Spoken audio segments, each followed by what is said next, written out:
Ah, la fameuse binge audio. C'est donc vous dont tout le monde parle. Penser par soi-même, complètement par soi-même, on le sait, c'est quasi impossible. Nous sommes toujours influencés par les opinions de nos proches, par nos films préférés et par le temps qu'il fait. Nous sommes des êtres malléables. Et c'est avant tout notre grande force. C'est ce qui nous rend capables de nous mettre à la place des autres, ce qui nous rend sensibles à leurs éclats de rire, ce qui fait qu'on peut composer des chansons, écrire des poèmes, qu'on peut convaincre et être convaincu.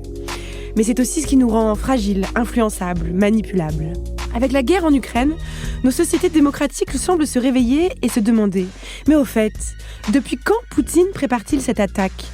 Pas seulement en amassant depuis plusieurs mois des hommes à la frontière ukrainienne, mais depuis quand la prépare-t-il psychologiquement ? Depuis quand prépare-t-il nos esprits ? La propagande, l'affrontement des récits est une composante intégrante de tous les conflits. Les rumeurs peuvent être des armes. On sait aujourd'hui que c'est le KGB, les anciens services secrets soviétiques, qui ont propagé la rumeur selon laquelle JFK aurait été assassiné par la CIA. Aujourd'hui, la stratégie du Kremlin à l'international est plus subtile.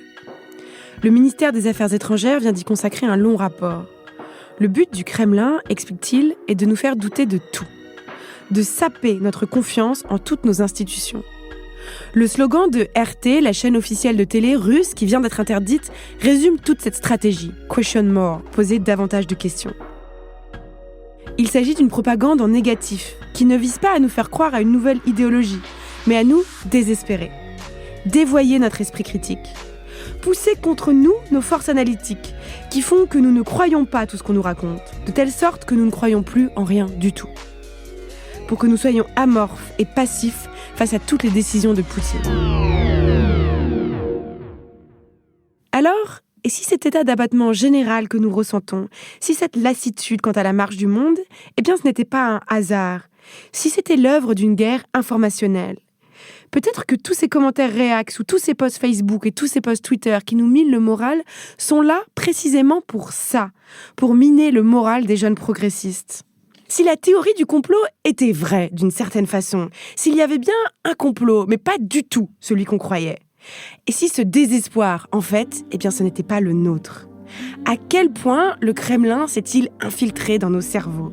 Et surtout, comment l'y déloger ?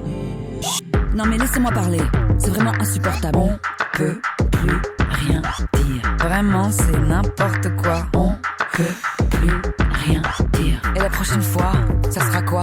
On peut plus rien dire. Qu'est-ce que c'est que ça ? On peut plus rien dire. On va le dire quand même. Mes très chers amis, c'est un immense honneur de vous accueillir au sein de cette nouvelle édition d'On peut plus rien dire. Nous nous demandons cette semaine si le Kremlin a infiltré notre cerveau. Avec moi pour répondre à cette question, j'ai le privilège de recevoir David Collomb. David Collomb, vous êtes professeur à Sciences Po et spécialiste de la propagande, auteur des Maîtres de la manipulation. Asma Mala, vous êtes enseignante en économie numérique à Sciences Po Paris, spécialiste des enjeux politiques du numérique. Et Olivier Tesquet, vous êtes journaliste et auteur de À la trace, spécialiste de la surveillance.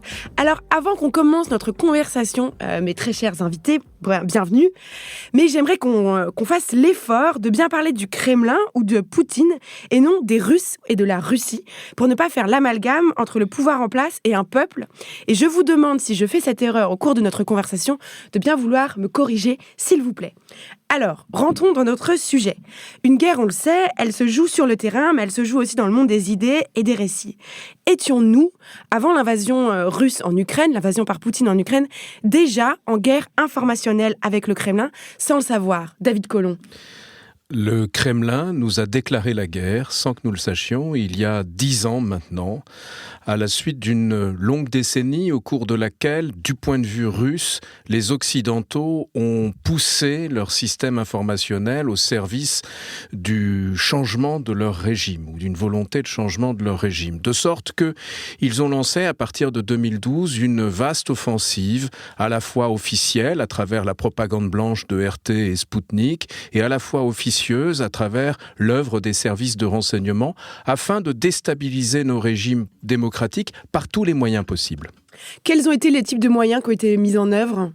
Le premier moyen, c'est cette fameuse propagande blanche, c'est-à-dire des médias qui sont financés par l'État russe et qui La propagent... propagande blanche, ça veut dire officielle, transparente, qui n'est pas secrète, mais qui en revanche peut très bien être manipulatoire dans la mesure où il s'agissait, à travers ces médias, de propager des récits alternatifs aux récits officiels, entre guillemets, des médias mainstream occidentaux. Il s'agissait, comme vous l'avez très bien dit, Judith, de semer le doute et même d'empêcher la diffusion ou la croyance en une vérité objective. Il s'agit fondamentalement de fragiliser la perception que les opinions publiques occidentales ont d'un certain nombre de réalités, et ce, bien évidemment, au service des ambitions géopolitiques de Vladimir Poutine. À ce moment-là, j'imagine que cette propagande s'est aussi énormément déroulée, on le sait, sur les réseaux sociaux. Alors oui, la désinformation se joue beaucoup sur les réseaux sociaux, et en fait ce sont des techniques qui sont parfaitement rodées, qu'on connaît parfaitement, et en général moi que j'ai tendance à résumer ou à synthétiser en 5 grandes étapes. Ça commence toujours par la construction d'un narratif. Alors vous parlez de propagande négative ou en creux, propagande blanche ou quoi. Peu importe le mot qu'on impose là-dessus, la question c'est de se dire quels sont les éléments de langage, quelles sont les failles systémiques des démocraties dans lesquelles en fait le Kremlin ou n'importe quel État hostile, aujourd'hui on parle de la Russie, la Chine en réalité est en train de commencer à adopter les mêmes stratégies de désinformation, la France au Sahel, les États-Unis dans d'autres zones d'influence, etc. Et donc ce sont des techniques qu'on connaît, on commence par construire le narratif, à partir de là qui est donc basé sur les failles. Donc on identifie les failles d'une société. Absolument. Et typiquement en France, ce qui est très intéressant, c'est que les points d'appui, les appuis d'influence sont souvent des leaders d'opinion des influenceurs chez nous. Donc dans les extrêmes, dans la complosphère, chez les anti-vax, et qui en fait mutent de combat en combat, d'une espèce du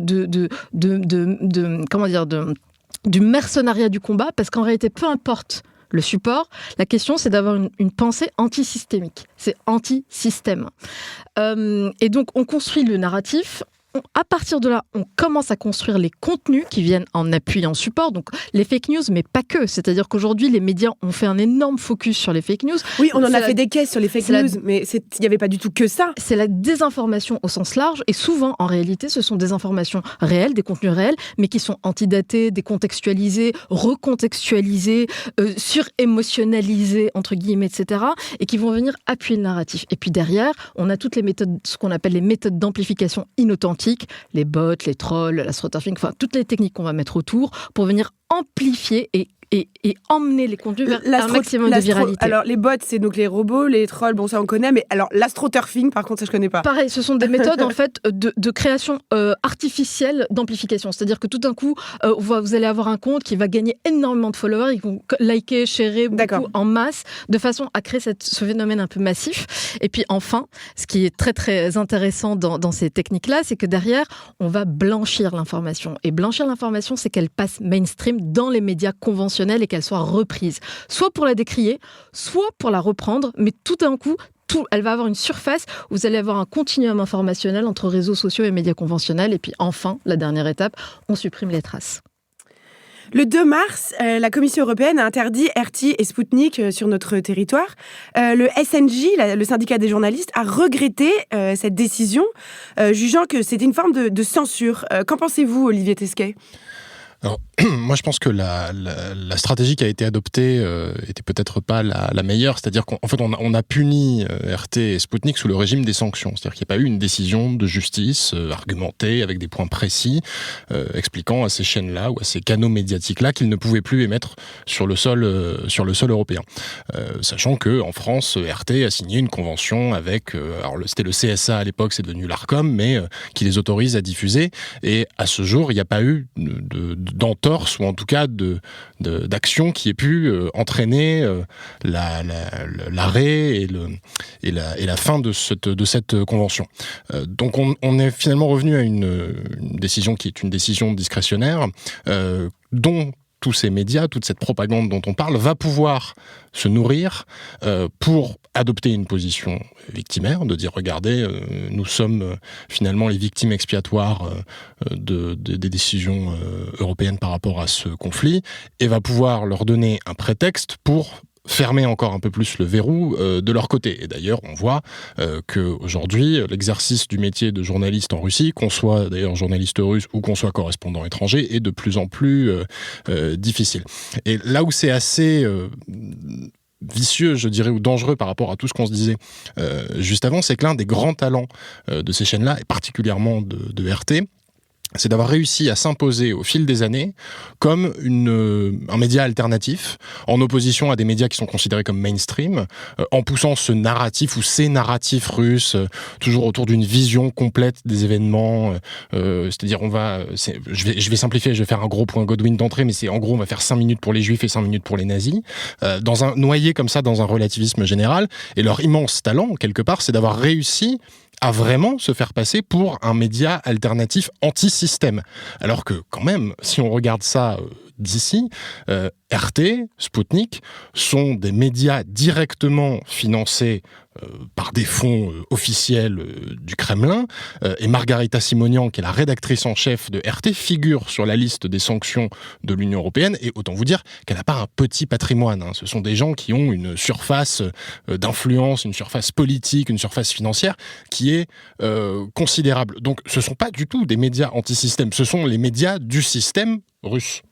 Est-ce qu'on va... Oui, à ce moment-là. Et Olivier a parfaitement raison. Et là où j'aimerais préciser quelque chose, c'est que la suppression, ou en tout cas l'interdiction temporaire, mais sous des conditions absolument floues d'ailleurs, parce que précisément ce sont des sanctions et pas les vraies procédures type ARCOM, etc., c'est que c'est une décision qui est davantage aujourd'hui politique et symbolique que réellement efficace. Donc sous prétexte de lutte contre la désinformation, en réalité on lutte contre rien du tout, parce que ça tape derrière toutes les questions de modération sur les réseaux sociaux, de solutionnisme technologique ou d'interdiction auquel on a tendance à croire, mais qui en fait ne pallie pas du tout le problème. Et donc derrière, ça nous pose des vraies questions structurelles à nous, pays occidentaux, à nous, démocraties, de savoir comment enfin, on gouverne en fait ces big tech et ces méga plateformes qui sont des entreprises privées devenues des espaces publics où s'architecture la démocratie et la distribution de la parole.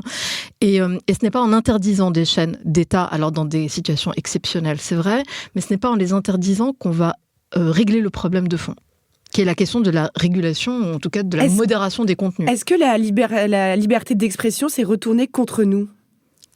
Non, d'emblée, je ne dirais pas ça. Alors, David Colomb. Pour ma part, je le dirais, et je vais présenter un point de vue différent, parce que pour ma part, je considère que cette interdiction de ces médias russes dans les circonstances actuelles est légitime, quand bien même, effectivement, elle rompt avec les principes de l'état de droit, quand bien même elle est contraire aux libertés, à certaines libertés fondamentales, mais elle est justifiée par la situation d'exception qui est la nôtre.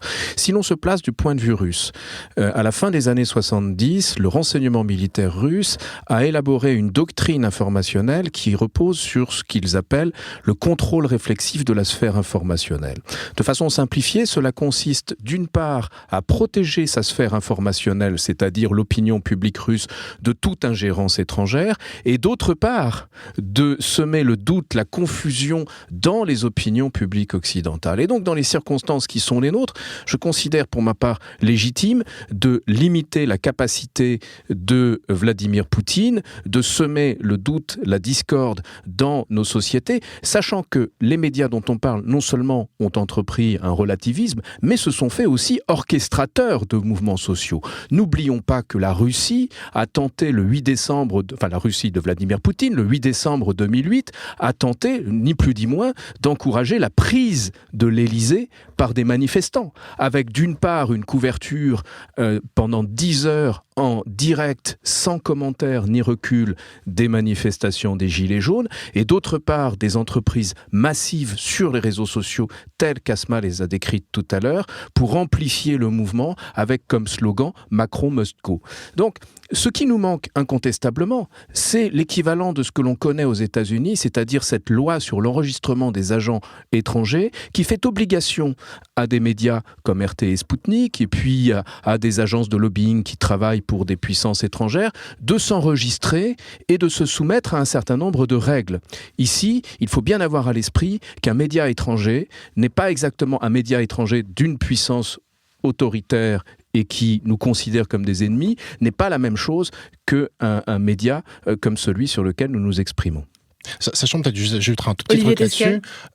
C'est vrai que le grand argument de RT et de ses zélateurs, moi je pense à des gens comme Thierry Mariani, l'ex LR qui est passé au Rassemblement National, qui a un temps siégé au comité d'éthique de RT France et qui disait, reprenant d'ailleurs les éléments de langage de la direction de RT en Russie, mais en fait c'est la même chose que la BBC, France 24, c'est-à-dire c'est l'audiovisuel public. Sauf que c'est un soft power très très aiguisé, avec une doctrine, comme l'expliquait David, qui a été pensée et qui se déploie ces dernières années avec une vigueur toute particulière. Comment argumenter justement, la rédactrice en chef de RT a dit, mais nous on est pareil que France 24, RT c'est pareil que France 24 à l'étranger ou la BBC à l'étranger. Comment argumenter que c'est différent ? Quelle est la différence entre la diplomatie et la propagande ? La différence est claire. Alors, tout est propagande. France 24 fait aussi de la propagande blanche, elle présente la vision de la France à l'étranger.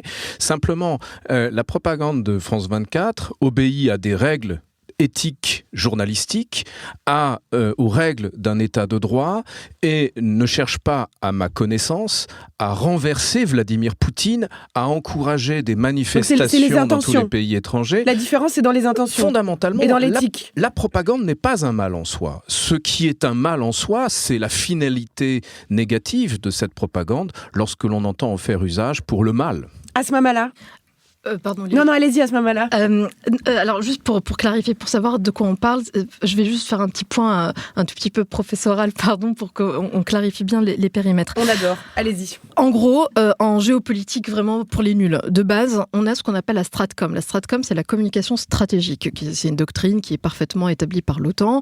Et donc, dans la Stratcom, vous avez deux choses, si on schématise vraiment pour que tout le monde puisse comprendre. La communication officielle, dans laquelle vous avez les éléments de langage, les narratifs, la propagande, ce qu'on appelle l'influence, d'accord, en termes beaucoup plus génériques. Et donc l'influence peut être négative, positive, blanche, noire, grise, peu importe, mais ce sont les éléments de langage qui sont repris par la diplomatie publique, donc par les exécutifs, les représentants de gouvernement, etc. C'est ce qu'on entend quand on entend Macron, Zelensky ou Poutine parler. D'accord ?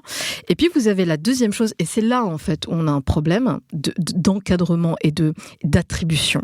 Ce sont en fait les communications officieuses, la désinformation, ce que moi j'appelle la cyberdéstabilisation.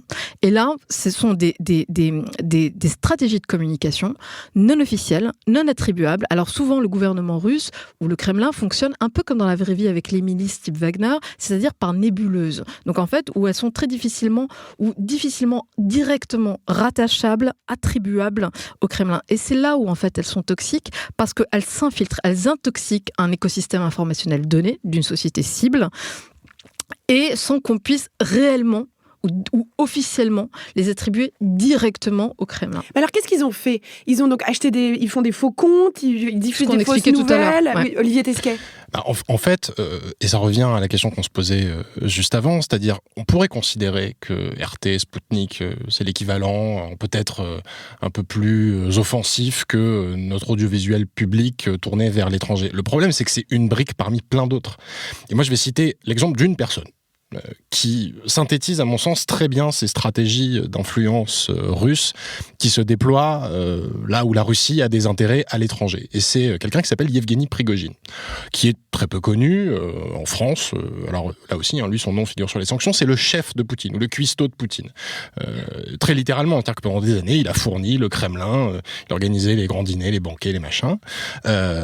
Prigojine, on le soupçonne d'être le financier du groupe Wagner, donc les fameux mercenaires dont maintenant on commence quand même à beaucoup parler, parce qu'ils ont été très actifs en Centrafrique, au Mali, dans tout un tas de pays. Et voilà, donc maintenant, en fait, à chaque fois que ça commence à chauffer quelque part, on se dit que les mercenaires du groupe Wagner sont impliqués. Alors, un petit peu de contexte, les mercenaires du groupe Wagner. Alors, le groupe Wagner, c'est une société militaire privée, comme il en existe dans d'autres pays. Enfin, aux États-Unis, on a eu Blackwater à une époque. C'est un peu le même genre, qui sont comme ça susceptibles de se déployer très rapidement dans tout un tas de pays, qui sont impliqués dans les pays là où la Russie a des intérêts ou est impliquée militairement.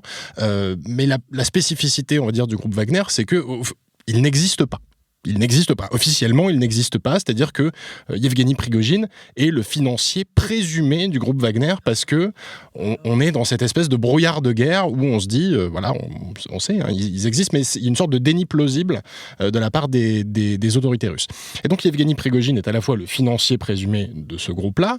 Il est aussi un éleveur de trolls puisqu'il avait financé et monté cette société qui s'appelait l'Internet Research Agency à Saint-Pétersbourg avant la campagne présidentielle américaine, notamment, qui était une ferme à trolls de laquelle partait tout un tas de campagnes de déstabilisation de la vie politique américaine en encourageant, alors parfois en se nichant en fait dans des choses qui préexistent. Hein. On va pas dire que les Russes ont inventé les gilets jaunes ou qu'ils ont lancé Black Lives Matter aux États-Unis. Ils viennent appuyer sur les failles. Ils viennent appuyer sur les failles. Ils amplifient ou ils soufflent sur les braises. Et donc ils avaient organisé un certain nombre de manifestations. D'ailleurs, certaines manifestations dans l'espace public. Michael Moore, à New York, s'est retrouvé dans une manifestation organisée par l'Internet Research Agency sans savoir qu'elle était organisée par une officine russe dans laquelle étaient employés de jeunes personnes à Saint-Pétersbourg. Et Yevgeny Prigojine, maintenant, diversifie encore son activité, puisqu'il produit des films, qui sont des films de propagande, mais qui sont de vrais films, hein, c'est-à-dire des films qui sortent au cinéma. Il en a fait un, alors c'est une comédie sur l'Internet Research Agency, justement, qui tourne en dérision toute la campagne qu'il y a eu ensuite, après l'élection de 2016, pour savoir, et toute l'enquête pour savoir la responsabilité des Russes dans la déstabilisation du scrutin. Donc c'est encore, il nargue ostensiblement l'Occident de cette manière-là. Et il a aussi produit un film qui concerne le Donbass et qui parle de la dénazification de l'Ukraine. Donc on voit que ça pose un certain nombre de jalons et qu'on est très très loin des standards du cinéma et que ça sert d'autres objectifs. Et il a aussi, par exemple, produit un film qui s'appelle Touriste et qui met en scène des mercenaires du groupe Wagner. Alors on ne dit pas des mercenaires, hein, ce sont des formateurs, je crois, dans le film, et qui sont le dernier rempart contre une tentative de putsch en République centrafricaine, ce qui est une manière de dire, regardez, on est là pour vous protéger. Ils ont organisé une projection dans un stade à Bangui, où il y avait 20 000 personnes, et tout le monde applaudissait à tout rompre, évidemment. Et donc, quand on met tous ces éléments-là bout à bout, et là, on a une seule personne. Hein. C'est-à-dire que ces entrepreneurs d'influence, comme on les appelle, c'est un concept qui a été forgé par un chercheur qui travaille beaucoup sur ces questions et qui s'appelle Kevin Limonier. Ces entrepreneurs d'influence, il y en a d'autres, sont des gens qui cherchent à être dans les faveurs, dans les bonnes grâces du Kremlin, en étant des agents comme ça de déstabilisation à l'étranger. Ce sont des personnes qui vont, à l'aide de leur réseau et de leur puissance financière, mener de grandes campagnes de déstabilisation. Et donc évidemment, alors c'est pas une spécificité russe, hein, il y a d'autres pays qui essaient de monter ce genre de choses. On parlait de la Chine, on pourrait parler de l'Iran aussi, hein, il y a un certain nombre de pays comme ça, l'Inde un peu, qui essaient de monter ce genre de choses. En France même, on essaie de faire des campagnes de ce type-là. Hein. On a essayé de le faire au Sahel, ça s'est assez mal passé. Qu'est-ce qui s'est passé ? On a essayé de le faire et on s'est fait prendre les doigts dans la confiture. Facebook. Racontez-nous. Alors, la zone du Sahel est une des zones où la Russie, encore une fois, et la France s'affrontent pour des questions d'influence, à peu près sur les mêmes critères. C'est-à-dire, l'intelligence des narratifs russes, c'est que vraiment, elles ont une compréhension historique, sociologique ou socio-économique des terrains qu'elles ciblent qui est très fine. Et donc, typiquement, les narratifs qui sont injectés dans ces zones-là, c'est bien sûr sur l'anticolonialisme, la France-Afrique, les dégâts que ça a pu faire. Et donc, en fait, on vient réactiver comme ça un sentiment anti-français qui est vraiment, comme le disait Olivier très justement, d'ailleurs, qui est basé sur des réalités de terrain. Donc, ils n'inventent pas quelque chose de zéro. Ça vient toujours de quelque part dont ils ne sont de toute façon pas à l'origine, mais qu'ils viennent vraiment activé de façon très, très forte. Et donc, au Sahel, c'est passé un petit combat d'influence via les réseaux sociaux, notamment Facebook. Donc, il y a eu des faux comptes qui ont été créés de part et d'autre pour injecter les narratifs et les contre-narratifs. Et donc, des comptes qui étaient attribués à des gens autour de l'armée française, on va dire, pour enrober un peu, ont été repérés par Facebook pour des activités un tout petit peu irrégulières et qui en fait injectaient le contre-narratif ou la contre-propagande. Et qu'est-ce qu'ils disaient, eux ? Qu'est-ce qu'ils tenaient comme discours ? En fait, ce sont les contre-propagandes un peu blanches, c'est de dire on va s'appuyer sur des influenceurs ou des personnes influentes de la société civile pour dire que ça se passe très bien, pour dire que les opérations, typiquement au Mali, etc., se passent bien, que la France participe à la stabilisation, à la paix, au contre-terrorisme. Donc c'est toute la partie, regardez ce qu'on fait de génial pour vous, de très bien, qui marche, qui fonctionne, etc. C'est la création de faux comptes qui vont être très actifs. Et qui ont été désactivés par Facebook et que Facebook a identifié. Et a fait une communication officielle disant qu'ils avaient désactivé des comptes liés à l'armée française. Une société qui s'appelle Graphica, en fait, qui a identifié les comptes et ensuite, vous savez, ils publient sur leur blog ou sur le blog de Facebook officiel des affaires publiques. Donc voilà, nous avons supprimé, suspendu 400-500 comptes à l'activité inauthentique.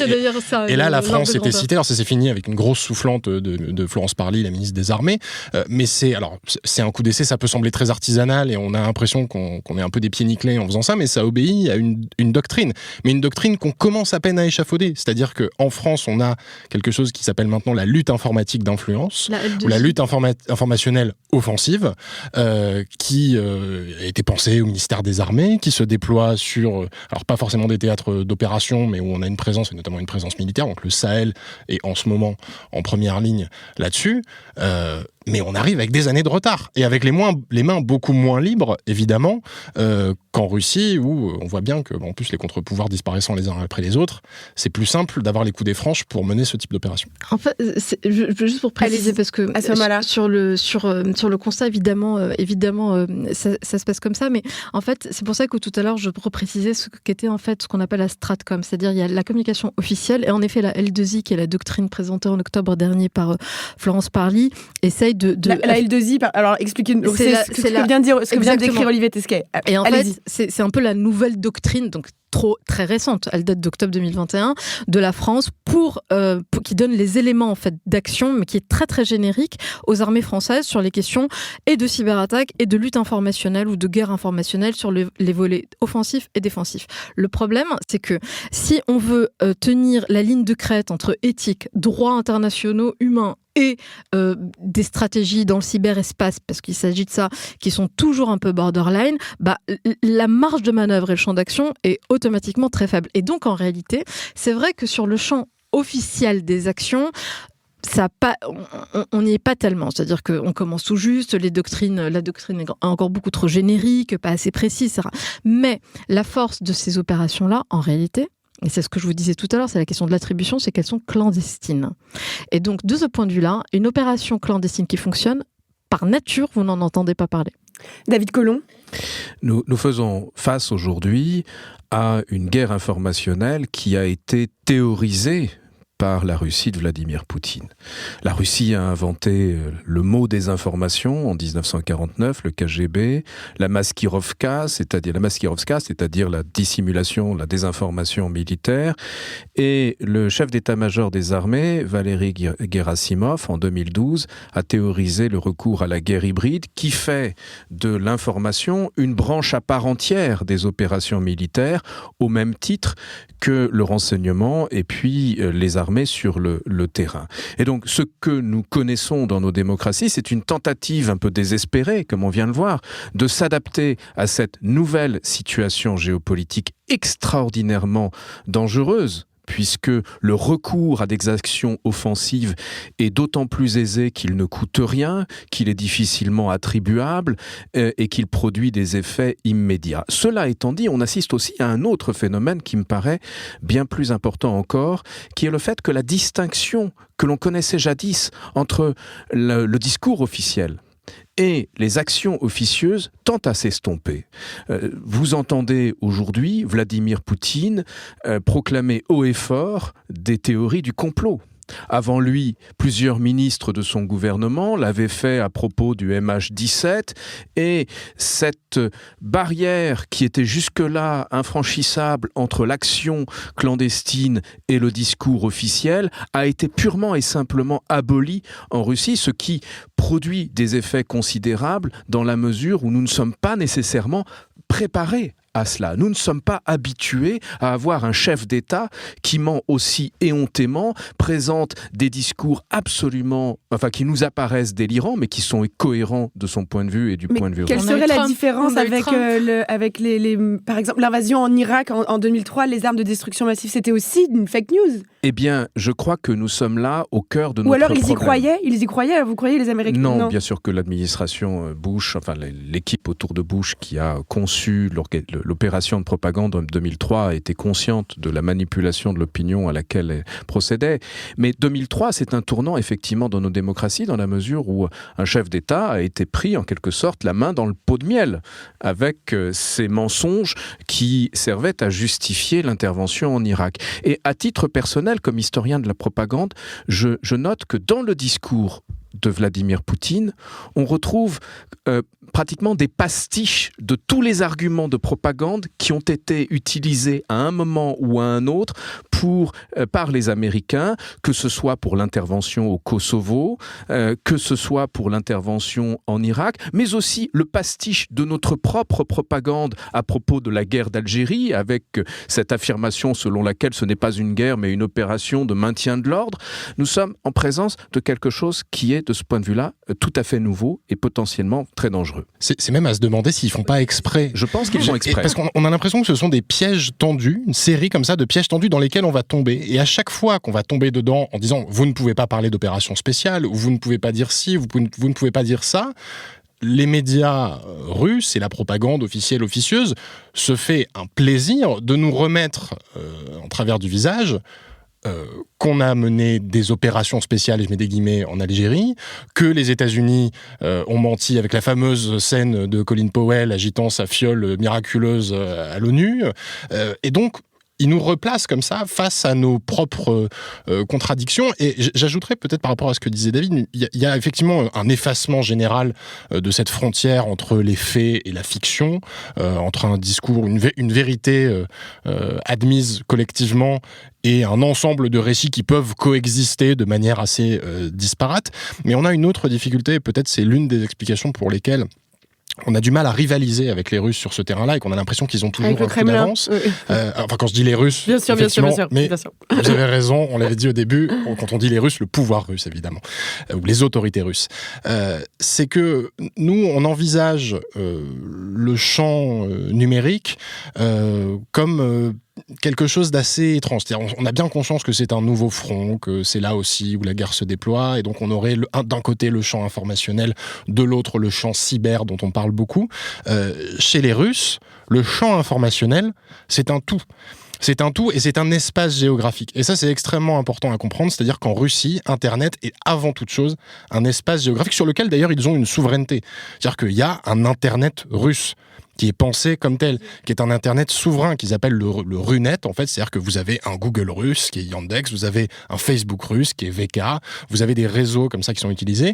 Et même au niveau infrastructurel, ils ont voté une loi en 2019 pour un Internet sûr et durable qui, en fait, voudrait créer une sorte d'interrupteur géant qu'on peut activer quand on aurait besoin de se couper du monde extérieur pour rester imperméable aux influences étrangères. Or, on voit bien que nous, la façon dont s'organise la vie numérique dans nos sociétés, notre utilisation des réseaux sociaux, les plateformes, etc., on est des proies de choix pour un pays qui se bunkérise de cette façon-là. Et est-ce que ça va pas encore s'aggraver, là, maintenant, dans les mois et les années qui viennent ? Mais qu'est-ce qui s'est passé ? Est-ce qu'on a été trop naïf ? Est-ce qu'on s'est cru trop puissant ? Enfin, pourquoi est-ce qu'on est autant à la ramasse sur ces questions ? La doctrine américaine qui a été élaborée au début des années 90, c'était une doctrine de la domination de l'information dans son ensemble. Et les États-Unis, après la guerre du Golfe, dominaient effectivement l'information mondiale. À la naissance d'Internet, les États-Unis dominaient également l'espace informationnel numérique et ils avaient quelque part la certitude de pouvoir imposer leur narratif au monde entier. Et c'est une réaction à laquelle on a assisté, d'abord d'un certain nombre de pays arabes avec la création d'Al Jazeera, ensuite de la Chine qui s'est protégée de toutes les incursions informationnelles étrangères, avec l'interdiction par exemple des émissions étrangères par satellite, le contrôle du câble, le contrôle de l'Internet, la grande muraille numérique. Et la Russie, effectivement, a appliqué cette doctrine dont je parlais tout à l'heure, qui repose sur cette notion essentielle de sphère informationnelle. La sphère informationnelle, dans cette perspective, recouvre 3 dimensions. Il y a la dimension matérielle, il s'agit de protéger les matériels de toute ingérence étrangère, de protéger un espace géographique clairement délimité. Il y a l'espace logiciel. Lorsque Tinder s'est implanté en Russie, obligation a été faite à la plateforme d'utiliser un serveur à l'intérieur de la Russie. Et puis enfin, il y a l'espace cognitif qui recouvre la dimension informationnelle et les éléments de la guerre psychologique. Et puisque je parle de guerre psychologique, il est clair que depuis pratiquement 10 ans, ce qui jusqu'alors était du ressort des armées a été en quelque sorte étendu à la sphère civile. Nous sommes pratiquement quotidiennement exposés à des entreprises de guerre psychologique qui visent à agir sur nos perceptions. Asma Mala, vous écrivez dans une tribune dans Le Monde « Nous sommes à l'aube de combats d'un genre nouveau qui combine manipulation et neurosciences, la guerre cognitive ». Qu'est-ce que la guerre cognitive ?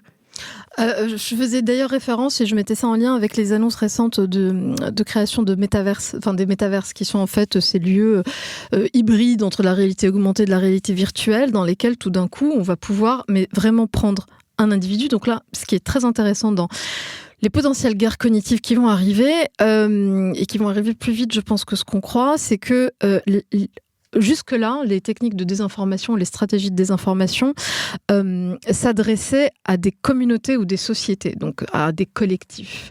Là, ce qui va être terrible, c'est qu'on va s'adresser à un individu seul, isolé, face à un écran, face à un narratif qu'on va lui injecter via tout un tas d'environnements, par tout un tas de stratégies invisibles, etc. N'est-ce pas déjà le cas avec la collection des données personnelles, de toutes nos navigations sur les réseaux sociaux, etc. Donc on peut être targeté avec des discours qui sont vraiment personnalisés ? Là, oui, mais vous êtes...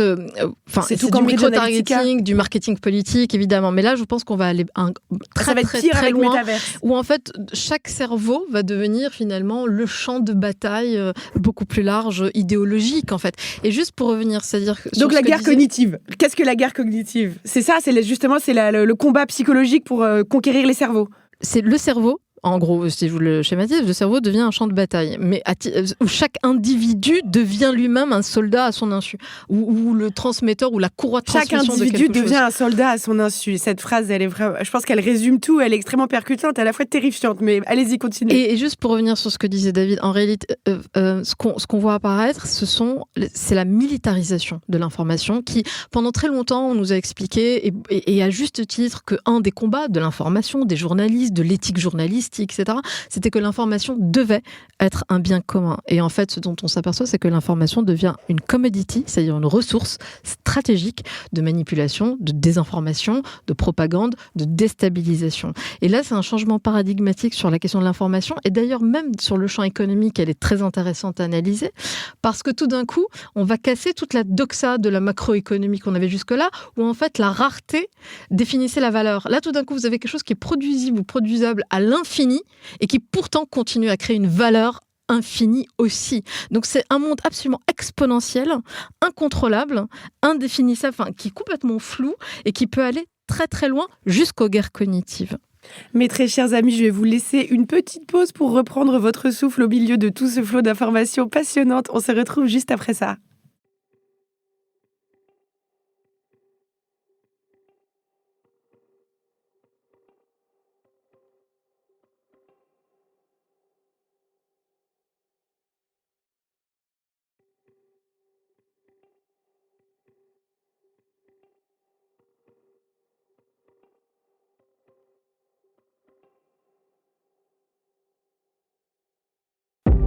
Merci d'être avec nous, c'est toujours On peut plus rien dire. Nous sommes en train de nous demander si le Kremlin a infiltré notre cerveau et comment l'en déloger. Avec nous, le professeur spécialiste de la propagande David Collomb, l'enseignante spécialiste en économie numérique Asma Mala et le journaliste Olivier Tesquet. David Collomb, je me tourne vers vous. On va faire un petit détour dans notre conversation. Parce que dans votre livre sur les grands manipulateurs de l'histoire, vous consacrez tout un chapitre à Walt Disney. Walt Disney, donc le héros des films de notre enfance, enfin le créateur des films de toute notre enfance. Et on y apprend que c'était un immense agent de la propagande anticommuniste. Et on y apprend donc aussi que les films de notre enfance étaient destinés à nous inculquer certaines idées. Vous écrivez « Les convictions conservatrices de Walt Disney ne se sont jamais autant exprimées qu'à travers la représentation qu'il donne à voir des femmes dans ses films. Les héroïnes Disney sont le plus souvent confinées à la sphère domestique, à l'image de Cendrillon ou de Blanche-Neige. Elles sont belles et naïves, sont réduites à l'état de princesses, faibles et fragiles que seul un homme peut sortir de leur léthargie. La laideur y est systématiquement associée à la méchanceté et les méchantes sont toujours célibataires. » Aujourd'hui, la firme Disney contrôle 40% du marché américain de l'information et du divertissement. Est-ce que Walt Disney aussi a infiltré notre cerveau ? Et comment faire la différence entre l'hégémonie culturelle et la propagande politique ? Il faut avoir à l'esprit qu'il n'y a pas de propagande plus efficace que celle qui s'appuie sur le divertissement.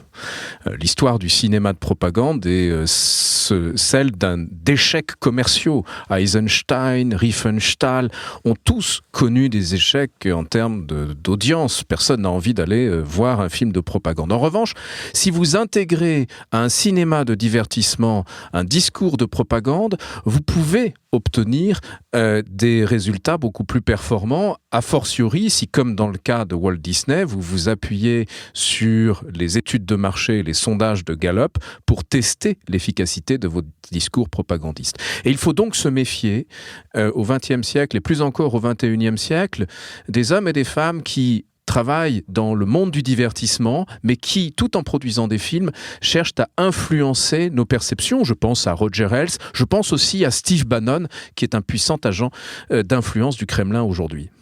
Est-ce qu'il est possible de penser librement ? Il est possible de penser librement, sauf si l'on est un manipulateur de masse, dans la mesure où le manipulateur de masse considérera toujours le libre arbitre comme une illusion. Parce qu'avant même les médias de masse, nous étions influencés par nos voisins, nous étions influencés par nos amis, nous étions influencés par nos croyances religieuses. Et par conséquent, aux yeux de ces grands manipulateurs, nous vivons dans l'illusion de choisir par nous-mêmes. À ce moment-là, juste pour recontextualiser, si vous permettez, sur la guerre ukrainienne. Moi, la question que je me pose, et en fait, c'est pas une question que je me pose, c'est une intuition très forte que j'ai,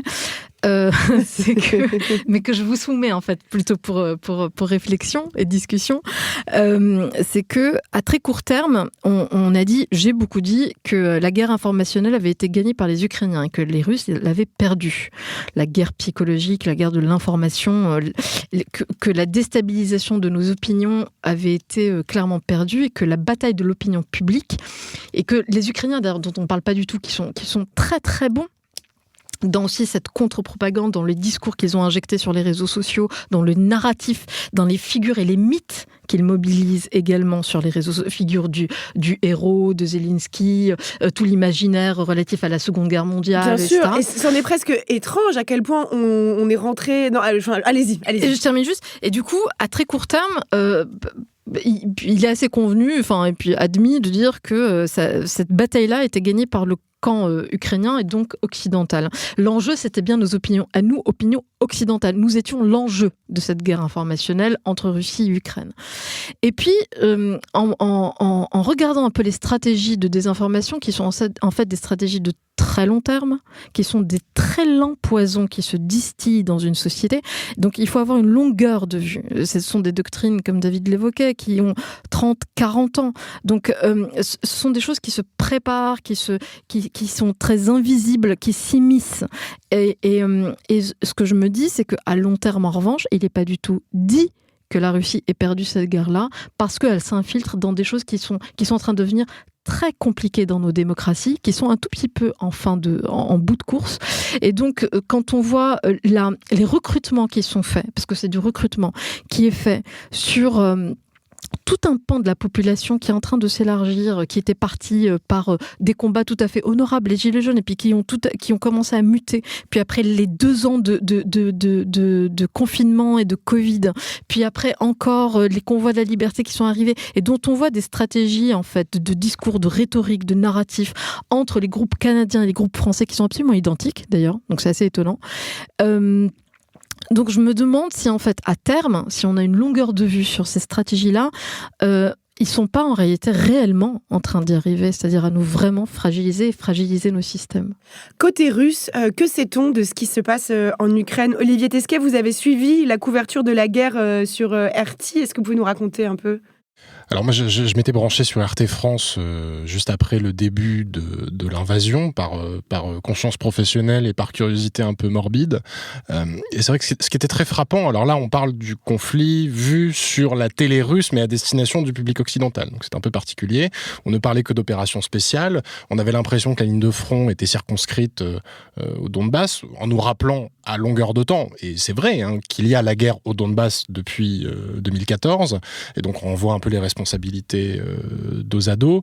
Et puis ensuite, voilà, on a eu l'écran noir est arrivé assez vite, mais ce qui était frappant dans ces 3-4 premiers jours, moi j'ai regardé ça pendant 4 jours, c'était que les présentateurs essayaient d'apparaître sous une forme relativement neutre, de passer les plats en ne prenant surtout pas position, et par contre les invités, qui étaient quand même tous assez identifiables, mais pas vraiment identifiés, c'est-à-dire qu'on les présentait toujours comme président du think tank machin, consultant bidule, avec toujours des dénominations assez floues, et en fait en grattant un peu, on se rendait compte qu'ils étaient tous avec des appartenances politiques assez marquées, notamment à l'extrême droite, ou faisant partie de cercles de réflexion, d'influence, de type dialogue franco-russe, qui quand même depuis des années prône un rapprochement assez significatif entre la France et la Russie de Vladimir Poutine. Après, par contre, sur ce que voient les Russes de la guerre, aujourd'hui, on est en droit de se poser la question, parce qu'effectivement, on n'a pas le droit, ils viennent quand même de voter cette loi anti-fake news qui punit de 15 ans de prison le simple fait de parler de guerre, ce qui, je vais faire un deuxième point Godwin, me rappelle quand même ces textes votés par les nazis qui criminalisaient le défaitisme et pareil, la publication d'informations qui étaient considérées comme de fausses informations par rapport à la propagande. Ça pousse évidemment un certain nombre de médias indépendants à cesser leur activité avec des liquidations forcées. Les derniers médias indépendants de Russie qui sont en train de disparaître les uns après les autres, que ce soit la radio L'Écho de Moscou, que ce soit une chaîne qui s'appelle Dojd. Ces médias-là sont en train de disparaître. Il y a un exil des derniers journalistes indépendants russes qui avait quand même beaucoup éprouvé ces dernières années. On a tous en tête l'exemple de l'assassinat d'Anna Politkovskaya de Novaya Gazeta. Et il ne reste finalement que les canaux très officiels, et même ces canaux très officiels commencent à se lézarder, puisque là aussi on a tous en tête l'image de cette femme avec sa pancarte au JT de Pervy Canal, qui est le TF1 russe, et qui dit non à la guerre, et tout à coup on a l'irruption comme ça du réel dans cette réalité fabriquée, et vu d'ici on a l'impression que l'information en Russie aujourd'hui n'a jamais autant ressemblé à un village Potemkin, village Potemkin de carton-pâte comme on les voyait aux grandes heures de l'Union soviétique. Donc je pense qu'il y a un vrai enjeu là dans les semaines et les mois qui viennent de la restructuration d'une sphère médiatique russe indépendante qui existe quand même encore, avec des médias en exil, des médias indépendants. Il y a un site qui s'appelle Medusa, par exemple, qui est très actif, mais qui sont dans une semi-clandestinité. Et enfin, dernier point, c'est est-ce que les Russes ont envie de savoir ? Est-ce que les Russes ont envie de connaître la réalité de la situation ? Et très honnêtement, j'ai pas la réponse à cette question. Je vous vois réagir à ce moment-là, David Collomb. Sur la stratégie, très rapidement, sur la stratégie russe, oui, elle est à double détente. C'est-à-dire, il y a une première stratégie vers la population civile russe. Et là, vous avez ce que j'appelle l'encerclement cognitif, c'est-à-dire vraiment tous les médias, y compris réseaux sociaux, mais mainstream sont en fait complètement verrouillés par la fameuse loi du 4 mars anti-fake news qui pénalise en fait l'information, qu'elle soit fausse ou vraie. En fait, le critère de véracité compte assez peu. Et donc, vous avez cet encerclement, et puis après, il y a les stratégies de désinformation et de déstab pour l'étranger proche et l'Occident. Mais ce que je voulais dire, c'est que, et s'il faut conclure rapidement, allez-y. Au-delà des questions vraiment de désinformation, de qu'est-ce qu'on fait, etc., moi, ce qui m'intéresse, c'est qu'est-ce que ça pose en creux comme question pour nous Occident, pour nous Français, pour nous Européens. C'est une des premières guerres depuis très très longtemps qui se passe quand même en Europe et qui a comme enjeu aussi nos systèmes. Et donc en réalité, si on prend un tout petit peu de hauteur, la question en fait, elle est idéologique. C'est-à-dire quels sont, et c'est l'occasion peut-être un peu inespérée pour des systèmes qui sont aujourd'hui très chahutés, qui sont en pleine défiance dans le fonctionnement démocratique, de se demander qu'est-ce qui fait notre corpus de valeurs, qu'est-ce qui fait nos projets politiques communs et collectifs, quels sont nos combats idéologiques, parce que c'est par cette forme de résilience collective-là qu'on va arriver à contrer ce type de dispositif et en fait d'un monde multipolaire ou quadripolaire en réalité qui est en train de s'installer. Et au-delà de la question technologique ou du cyberespace ou des propagandes, contre-propagandes et tout ce qu'on vient d'évoquer, la vraie question pour nous, c'est de clarifier de façon vraiment une bonne fois pour toutes quelle est en fait notre idéologie, notre vision du monde. Et de ce point de vue-là, ça pose aussi la question sous-jacente derrière de qu'est-ce qu'on fait de nos alliés et qui sont nos alliés. Et en fait, on ne peut faire de politique, si je reprends Carl Schmitt pour finir le point Godwin d'Olivier, on ne fait de politique que quand on sait qui sont nos ennemis, en fait. David Collomb ? Je crois qu'en effet, depuis près d'un quart de siècle, Vladimir Poutine tient un discours qui domine dans la sphère informationnelle russe. Et avant même la guerre en Ukraine, une majorité de Russes étaient persuadés que l'Occident cherchait à affaiblir le pouvoir russe, que l'Occident cherchait à déstabiliser la société russe dans son ensemble. Le narratif russe sur la destruction du vol MH17 au-dessus du Donbass s'est imposé dans l'opinion publique russe il y a déjà quelques années. C'était cet avion civil qui avait été abattu mystérieusement en 2017. Le tribunal néerlandais a établi de façon claire que c'est un missile Buk, donc un missile de fabrication russe fourni par la Russie à des militants indépendantistes du Donbass pro-russe qui est à l'origine de la destruction de l'avion. Mais la Russie a réagi par la diffusion en Occident de 13 théories du complot, qui ensuite reviennent en pluie diluvienne dans les médias russes, comme validées par un certain nombre de complotistes occidentaux, à tel point que des ministres en exercice ont défendu des théories du complot, affirmant qu'il s'agissait d'une destruction voulue par la CIA ou par l'OTAN ou par les Ukrainiens. Bref, ce narratif est un narratif dominant. Il n'est pas évident aujourd'hui d'être russe et d'avoir 20 ans, de n'avoir connu que Vladimir Poutine comme chef de l'État et de n'avoir connu que ce narratif qu'il porte depuis son accession au pouvoir. La guerre en Ukraine va-t-elle bouleverser notre élection présidentielle ou l'a-t-elle déjà bouleversée, à votre avis, Olivier Tesquet ? Alors, ce qui est sûr, c'est que sur le champ informationnel, il y a une vigilance, mais une vigilance qui existait déjà. Hein. Notamment, on a créé une agence en France qui s'appelle Viginum il y a peu de temps, dont la mission, donc elle est placée sous la responsabilité du secrétaire général de la Défense nationale, qui dépend de Matignon, et elle est chargée de détecter, d'identifier les menaces d'ingérence étrangère. Donc, c'est typiquement sa lettre de mission. Elle s'est un peu fait la main sur le référendum en Nouvelle-Calédonie, ce qui était une autre échelle. Alors c'est un autre sujet, c'est un autre problème, mais on peut considérer que c'est pas non plus la même amplitude qu'aujourd'hui. Et c'est vrai que dans ce contexte-là, où on a à la fois une élection présidentielle, bon, certes avec une campagne qui ressemble pas à grand-chose, mais il y a quand même un scrutin à l'arrivée, et une guerre, ce qui fait qu'il y a des gens, des analystes, des linguistes, des chercheurs en géopolitique, qui sont un peu les yeux rivés sur les écrans pour essayer de débusquer un certain nombre de campagnes, justement, qui seraient orchestrées. En fait, ça fonctionne un peu de la même façon que les cellules à l'intérieur des grandes plateformes chargées d'identifier les contenus inauthentiques, comme ils disent, c'est-à-dire trouver des signes, des signaux faibles parfois, qui démontrent l'existence d'un réseau. Ah, donc il y a des chercheurs qui regardent, par exemple, toutes les interviews politiques en ce moment pour essayer de débusquer s'il y a une influence étrangère ou s'il y a Alors ils sont assez secrets sur la manière dont ils opèrent, parce que tout ça, justement, encore une fois, l'enjeu, c'est qu'il y a la clandestinité des opérations, mais il y a aussi la clandestinité de la surveillance de ces opérations. C'est-à-dire que moi, chez Viginum, ils me disent en off, oui, alors on peut vous dire quelques trucs, mais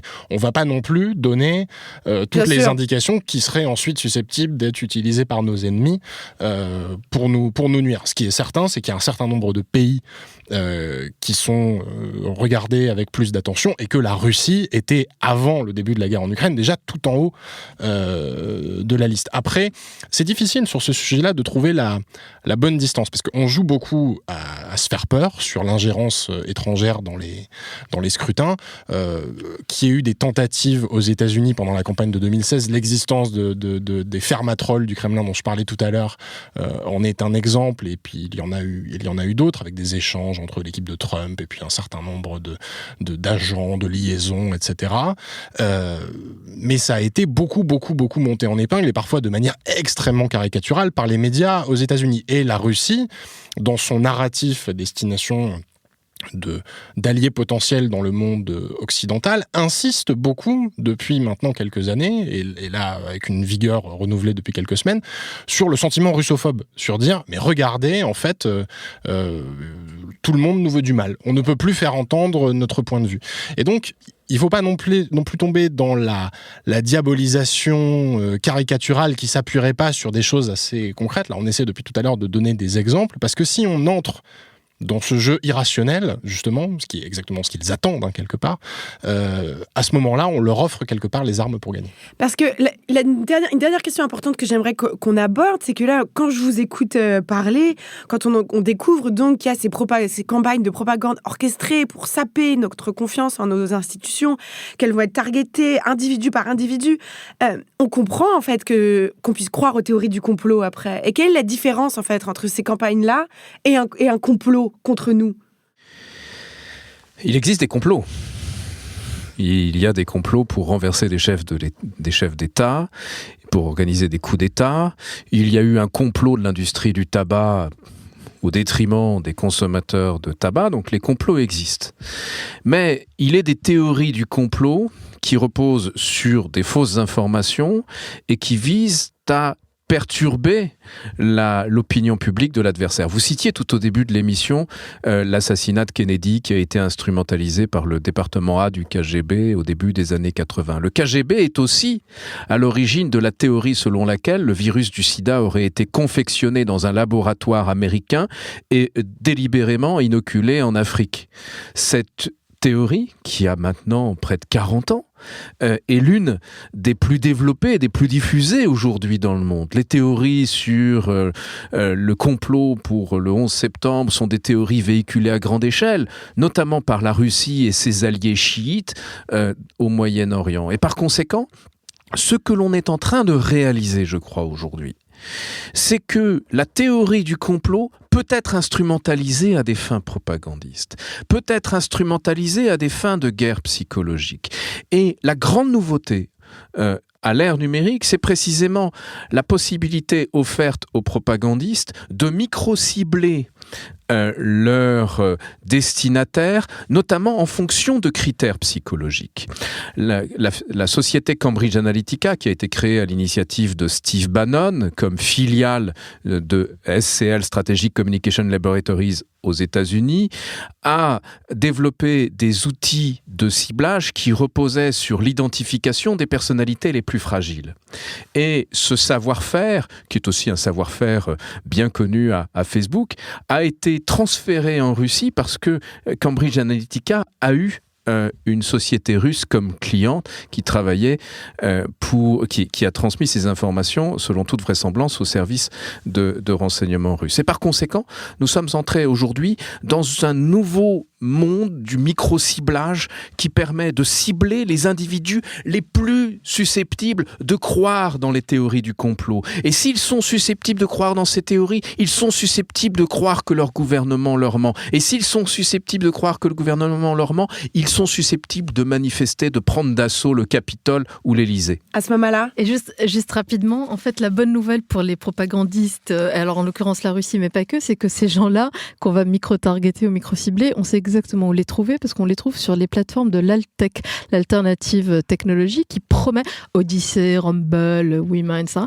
et qui promet zéro modération, zéro censure. Et c'est là où vous allez retrouver tout un tas d'ailleurs de discours nazis, des symboles, des rhétoriques, des codes donc hyper complotistes d'extrême droite, très sévères, sur lesquels, en fait, bah oui, il y a toujours la loi 1881, mais en réalité, elle est absolument pas du tout appliquée. Et donc, c'est une espèce de no man's land, comme ça, dans une espèce de plateforme technologique, mais de micro, sur lesquels, en fait, ils se retrouvent tous.